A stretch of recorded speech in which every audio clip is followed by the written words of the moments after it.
Deputation നിയമനത്തെ ചൊല്ലി മിൽമയും സർക്കാരും തമ്മിൽ ഭിന്നത. ഭരണസമിതി ആവശ്യപ്പെട്ടിട്ടല്ല ഡെപ്യൂട്ടേഷൻ എന്ന് ചൂണ്ടിക്കാട്ടി മിൽമ സർക്കാരിന് കത്ത് നൽകി. ക്ഷീരവകുപ്പ് ആവശ്യപ്പെട്ടത് അനുസരിച്ചാണ് നിയമനം എന്നാണ് പൊതുഭരണ വകുപ്പിന്റെ മറുപടി. ഭിന്നത രൂക്ഷമായതിനെ തുടർന്ന് നിയമനം ലഭിച്ച ഉദ്യോഗസ്ഥർക്ക് മിൽമയിൽ ചുമതലയേൽക്കാൻ കഴിഞ്ഞിട്ടില്ല. സെക്രട്ടേറിയറ്റ് സർവീസിലുള്ള എസ് രഘുവരനും ബി ജൻഷറിനും മിൽമയിലെ HR ആൻഡ് അഡ്മിനിസ്ട്രേഷൻ വിഭാഗത്തിൽ നിയമനം നൽകിയതാണ് സർക്കാരിനും മിൽമയ്ക്കുമിടയിലുള്ള തർക്കത്തിന് വഴിവെച്ചിരിക്കുന്നത്. ഈ മാസം 10-നാണ് ഇരുവരെയും മിൽമയിൽ നിയമിച്ചുകൊണ്ട് സർക്കാർ ഉത്തരവിറക്കിയത്.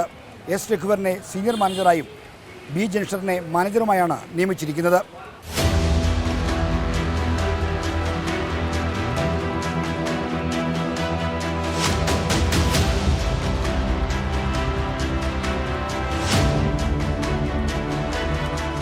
സർക്കാരിൻ്റെ ഡെപ്യൂട്ടേഷൻ നിയമന ഉത്തരവ് പുറത്തിറങ്ങിയതിൻ്റെ തൊട്ട് പിറ്റേ ദിവസം തന്നെ എതിർപ്പറിയിച്ചുകൊണ്ട് മിൽമയുടെ മാനേജിംഗ് ഡയറക്ടർ സർക്കാരിലേക്ക് കത്തെഴുതി. മിൽമയുടെ ഭരണസമിതി ആവശ്യപ്പെട്ടിട്ടല്ല ഡെപ്യൂട്ടേഷൻ നിയമനം എന്നായിരുന്നു കത്തിൽ ചൂണ്ടിക്കാണിച്ച ഒന്നാമത്തെ കാര്യം.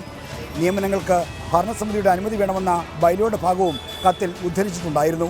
ഇതാദ്യമായാണ് മിൽമയുടെ അനുമതിയില്ലാതെ സർക്കാർ സർവീസിൽ നിന്ന് മിൽമയിലേക്ക് ഡെപ്യൂട്ടേഷൻ നിയമനം നടക്കുന്നത്.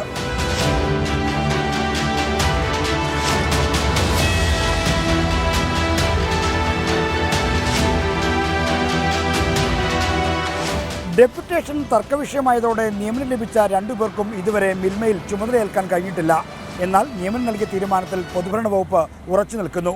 ക്ഷീരവികസന വകുപ്പ് ആവശ്യപ്പെട്ടിട്ടാണ് മിൽമയിലേക്ക് ഡെപ്യൂട്ടേഷനിൽ 2 പേരെ നിയമിച്ചതെന്നാണ് പൊതുഭരണ സെക്രട്ടറി മിൽമയ്ക്ക് നൽകിയിരിക്കുന്ന മറുപടി.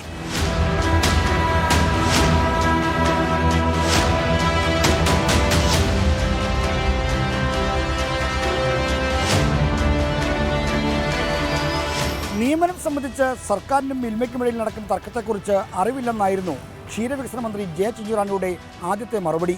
എന്നാൽ പിന്നീട് നിലപാട് തിരുത്തി.